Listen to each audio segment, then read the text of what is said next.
Boy, that pig is not having a good day. I know the feeling. I'm not having a good week.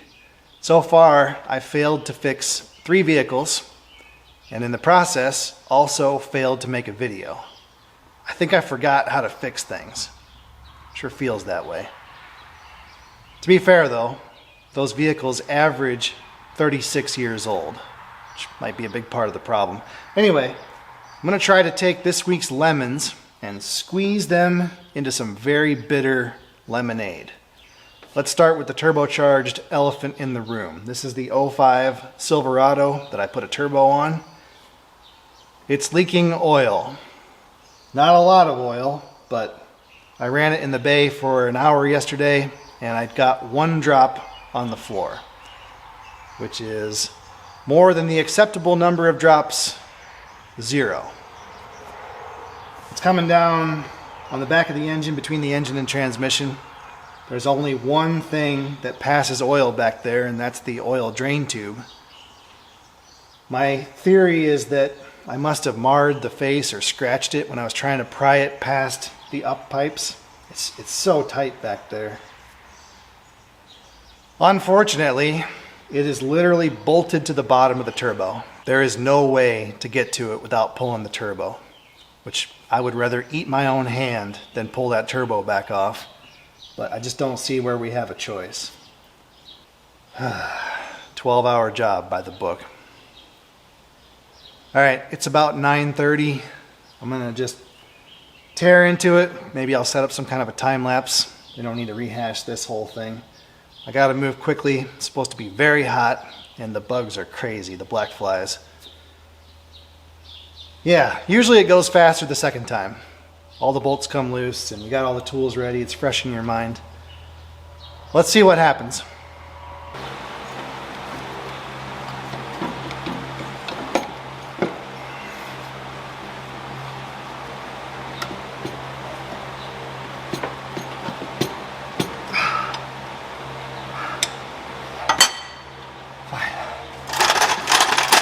Play it your way.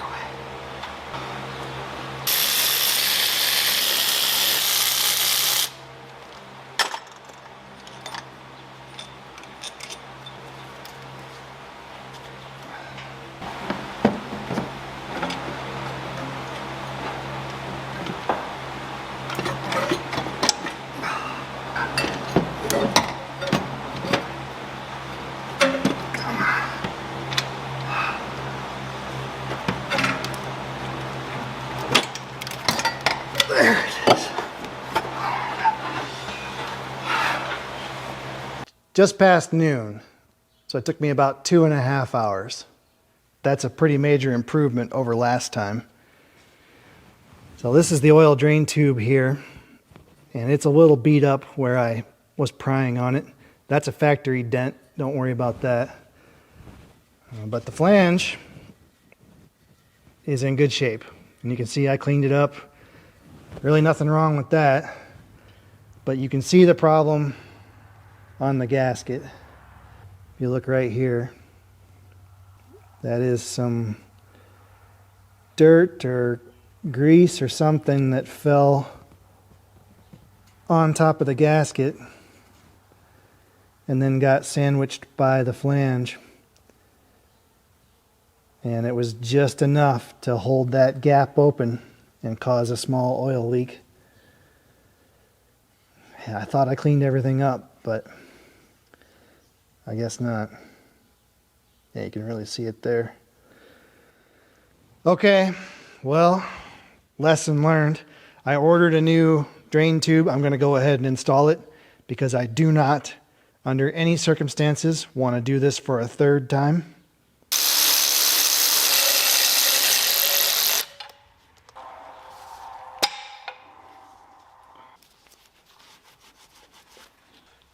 Okay.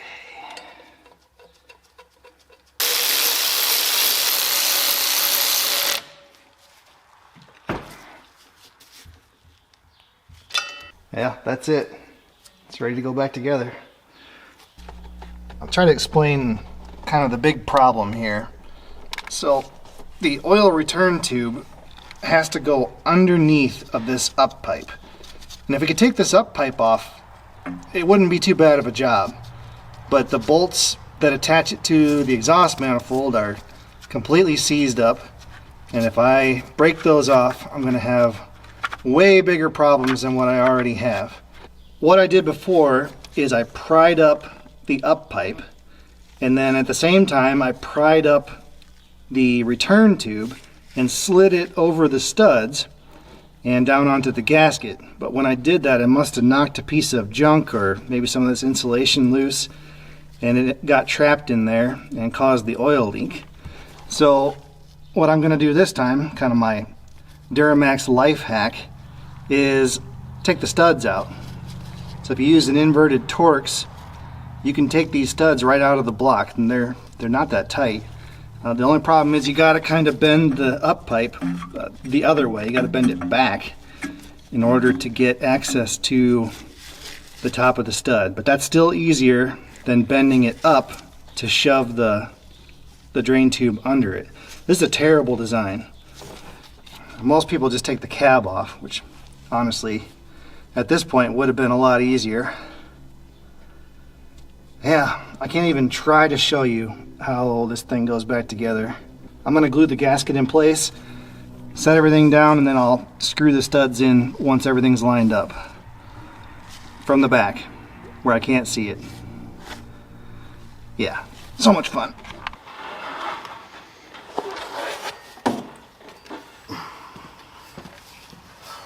God, this thing's heavy. Come on.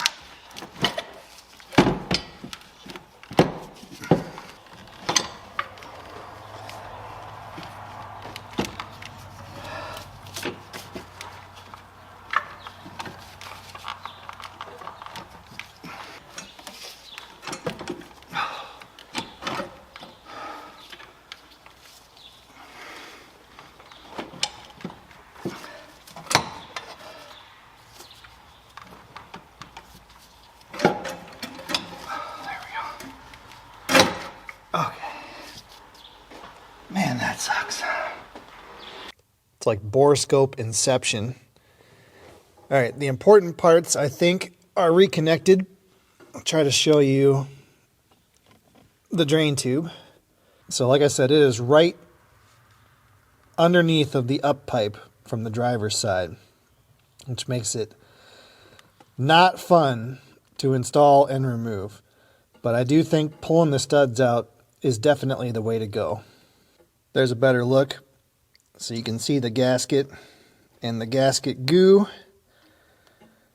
I think everything's in place.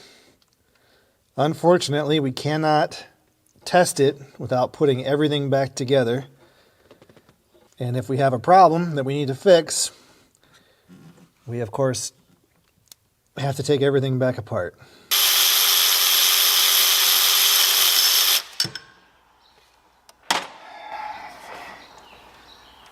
I forgot that the driver's side heat shield has to go in before the downpipe. So I get to pull that back out, or at least move it to the side.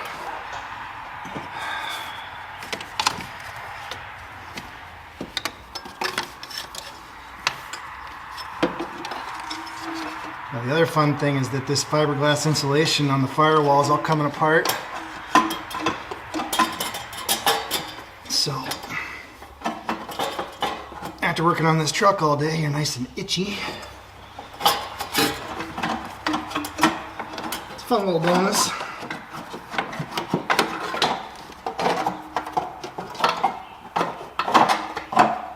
Okay, there we go.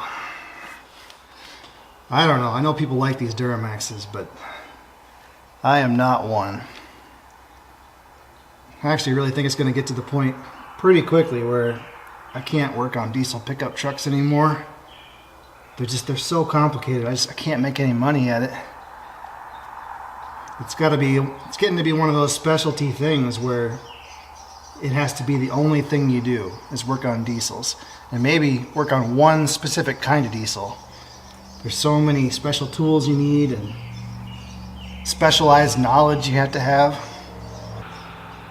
I like to be kind of a jack of all trades, but it's a poor way to make a living.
Just popped a brake line, pulling it in.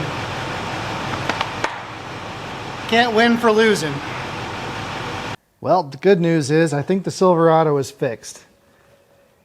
Looks nice and dry under there.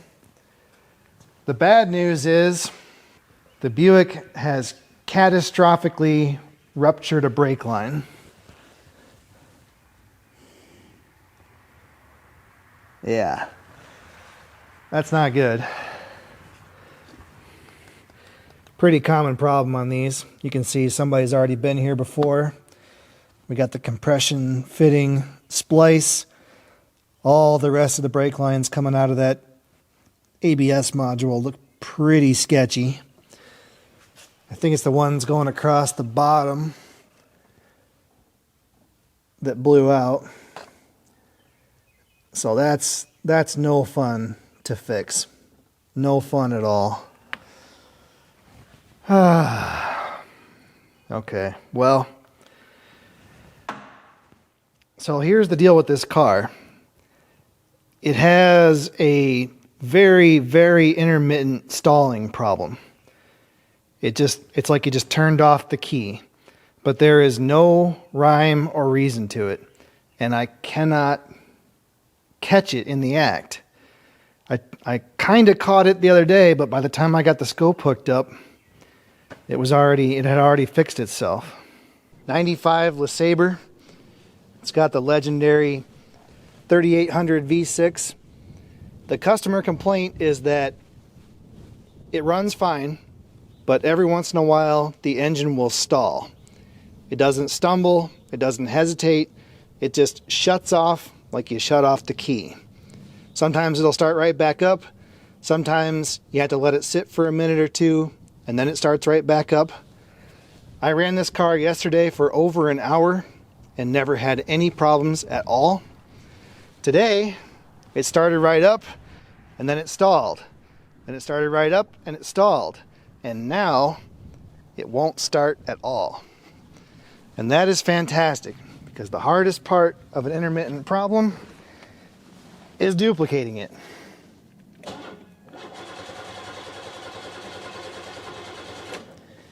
So that's it. Crank, no start, and we have a clue. On the scan tool, I'm watching the RPM. Let's see if I can do this with one hand. We'll watch the RPM while we crank it.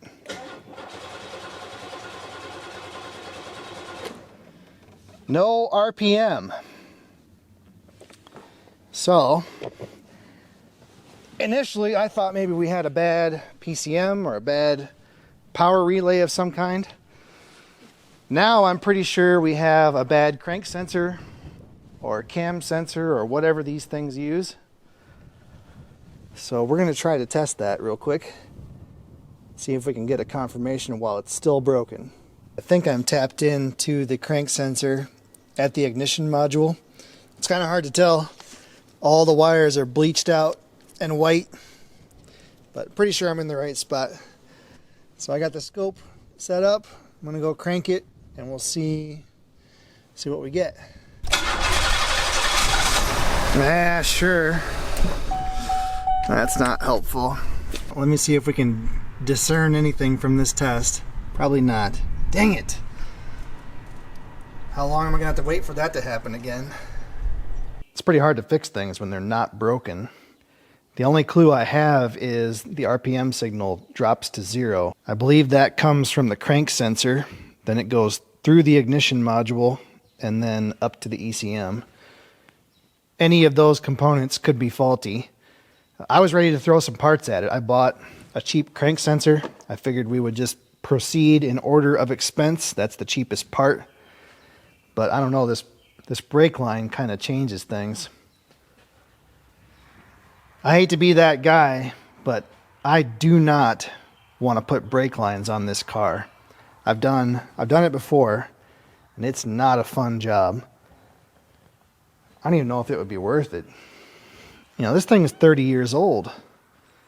It's not super rusty, but it smokes like a chimney. I don't know if the valve seals are bad or what the deal is. These are good engines, but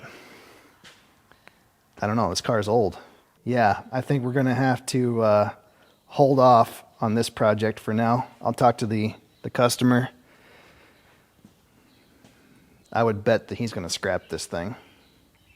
Okay, well, let's move on to the third vehicle that I failed to fix. I got the closest to fixing this one. This is a 1967 Ford Mustang. It says GT. I'm not sure that's actually true, but it is a pretty cool car. It's been painted a few times. The paint's not the greatest, but overall it's pretty clean, especially for our area. These things just melted. Anyway, it's been in the background of a few videos, and I got a lot of questions about it. Most people just want to know when I'm going to make a video about it. The problem is there's just not that much wrong with it, and there's not enough there to really make a whole video. Anyway, this is a 390 V8. It's got an automatic transmission. I imagine it's a pretty rare setup. I think most of these cars were either straight 6s or 289s. It runs good. The only problem I have is the carburetor leaks gas like crazy. And I found the accelerator pump diaphragm is just old and cracked. So I ordered a new one. This is an Autolite 4100 carburetor. Then I'm going to replace the fuel filter as well. The only other thing I noticed that's kind of weird is that the alternator is not very well lined up. That belt is tweaked over pretty far. So I might try to shim that out, or I don't know if the pulley's wrong or what the deal is. And then the other problem is the brakes. So it's got disc brakes on the front. Those are fine. But the drum brakes on the rear,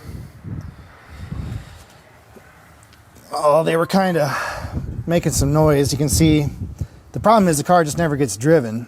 So they got rusty. They just need to be cleaned up. On the brake lathe, the brake shoes are fine, wheel cylinders are fine, brake lines are fine. But there is a problem. You can see that puddle on the floor. I don't know if you'll be able to see it, but up there is the proportional valve, and it's leaking. I ordered a new one, but I don't know when it's going to be here. So I guess I'm kind of in a holding pattern until I get that. I did fix the brakes on the Mustang, and I took it for a test drive, which was pretty fun. But thanks to the GoPro Corporation and their legendary reliability, you will never see that. Most cameras, when you push the record button, you expect to capture a video. But on the GoPro, pushing this button is like rolling the dice. You never know what you're going to end up with. What you didn't see is that the brake warning light was on, and I tried to reset the little shuttle switch and couldn't get it to reset. I cracked the lines loose and it's stuck permanently, I believe, so we need to replace that. They call it a junction block. It just needs a new one. He didn't want to do that. He wants the car back, so it is gone. Yeah, I don't know. Hopefully I can edit this all together into some kind of a watchable video. And yeah, thank you for trying to watch it. We'll be back next week. I've got some better stuff. I got a Malibu out there we're doing a big block swap on. That'll be a little bit more fun. Hopefully I'll see you back here for that.